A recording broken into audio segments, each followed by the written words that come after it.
လမိုးကောင်းဖျားဒလမြို့နယ်မှာရှိတဲ့ထူးခြားစမ်းပြတဲ့နတ်တိုက်တို့ပေါင်းစုံရာဖျားစီတော်တဆူတည်ရှိတဲ့နေရာကိုရောက်ရှိခဲ့ကြပါတယ်။ဒီနေရာဟာဆိုရင်ဖြင့်ဒလမိုးကောင်းဖျားပဲဖြစ်ပါတယ်။ဖျားစီရီဟာဆိုရင်ဖြင့်တမူထူးခြားပြီးဓမ္မစကြာဟောကြားတော်မူတဲ့ဖျားရုပ်ပွားတော်ဟာဆိုရင်ဖြင့်ကြီးမားထူးခြားလှပါပေတယ်။နောက်ပြီးတော့နတ်ဓာတ်တိုက်ဘိုးတော်တို့ပေါင်းစုံရာနေရာတစ်ခုလည်းဖြစ်ပါတယ်။ဤဖျားကိုလာရောက်ဖုံးတော်ဖို့အတွက်ဒလရွှေစာရန်ဖျားမှာအကိုတယောက်ဤလမ်းညွှန်မှုဖြစ်ရောက်ရှိခဲ့ပါတယ်။ဤဒလမိုးကောင်းဖျားတေကားစားကဆိုလျင်နေလေဘက်တွင်ဇေဒီကိုတလပတ်နှင့်အုပ်ထားပြီးည12နာရီ၎င်းလောက်ကြာမှနတ်ဓာတ်တိုက်ဘိုးတော်မေတော်တို့မှပေါင်းစုံပြီးတော့လာရောက်တည်ထားကြတယ်လို့ပြောကြပါတယ်ရှင်။နောက်ပြီးကျမ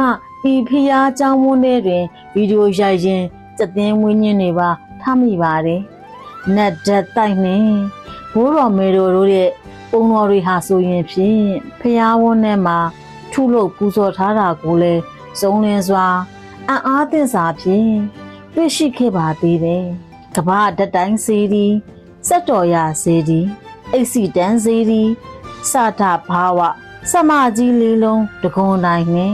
ငကေယုံဖျားတို့ကိုလည်းမြင်တွေ့ခဲ့ရပါသေးတယ်။စေဒီငယ်အားစိတ်ဟူသောစလုံးဖြင့်ပတ်ထားပုံမှာလည်းထူးခြားမှုတစ်ခုဟုထင်မိပါတယ်။ထိုဒလမိုးကောင်းဖျားစေဒီဟာဆိုရင်ဖြင့်ဒလမျိုးရဲ့စက်တရေဆောင်ရွှေစာရန်စေဒီရဲ့ဘေးချင်းကက်ပတ်မှာပင်တည်ရှိပါတယ်ရှင်။ထိုဖျားဝန်းကြီးဟာဆိုရင်ဖြင့်ကြီးမားကျေဝန်းပြီးတိတ်ဆိတ်ငြိမ်သက်လှပပေတယ်။အဋ္ဌံဝင်လို့သူအဋ္ဌံပတိစိတ်လို့သူများအတွက်အလွန်အေးချမ်းပြီးတော့အင်မတန်စက်သိမ်းမွေးညင်းများထားလောက်အောင်စမ်းကြယ်မှုများလည်းပြည့်နေတယ်။ဤဒလမိုးကောင်းဇီးတော်မြတ်ကြီးကိုကြည်ညိုဖူးမြော်ရန်အတွက်ဓမ္မမိတ်ဆွေတို့ကိုတင်ဆက်ပြသအပ်ခြင်းဖြစ်ပါတယ်။အားလုံးလည်းဖူးမြော်ရင်ကုသိုလ်ယူနိုင်ကြပါစေရှင်